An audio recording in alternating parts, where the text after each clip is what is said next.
এক বড় না দুই বড় রকি ভাইয়ের মন বড়, এক বড় না দুই বড় রকি ভাইয়ের দন বড়। এবারে আইলে শোনা কোনো নেতা আছে রে কোন নেতা রকি নেতা।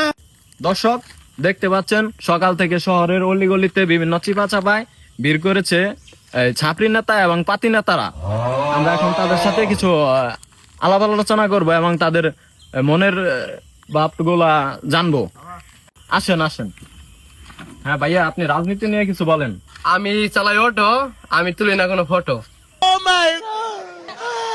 আপনি আপনার নেতা নিয়ে কিছু বলেন ভাইয়া। আখালিয়ার ছাত্রী নেতা রকি ভাই আসছে, রাজপথ কাঁপছে। এক বড় না দুই বড়, রকি ভাইয়ের দন বড়, সরি মন বড়।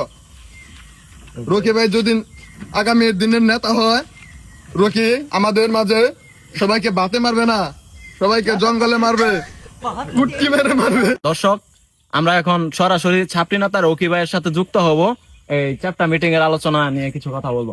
হ্যাঁ রকি ভাইয়া, আপনি হ্যাঁ কিছু ভাই। বলেন রাজনীতি নিয়ে। আমি যদি পাশ করি আপনাদের দেশের করুণ অবস্থা হবে। দেশের জনগণের হাতে, প্রত্যেকটার হাতে মোবাইল তুলে দিব। ওরা জুয়া খেলবে, জুয়া খেলে ঘরের পিছনে পিছনে পরে পাছা মারা খাবে। कैसा लगा मेरा मजाक? তার বাদে ওদের না খেলে মারবো। এই দেশ তুলে দিব আমি, এই দেশটা তুলে দিব আমি রোহিঙ্গাদের হাতে। কে রে তুই মারা? চিনিস আমাকে? তুই মারা চিনিস আমাকে? ए रहा नहीं जाता, तड़प ही ऐसी है ना। नहीं नहीं सुके सुके सुके। ভাই আপনার আর কিছু বলা লাগবে না, আপনি বহুত বলেছেন। হ্যাঁ দর্শক আপনারা দেখতে পেলেন ছাপরি নেতা রকি ভাইয়ের বক্তব্য। যুক্ত থাকুন আমাদের হাক টিভির সাথে।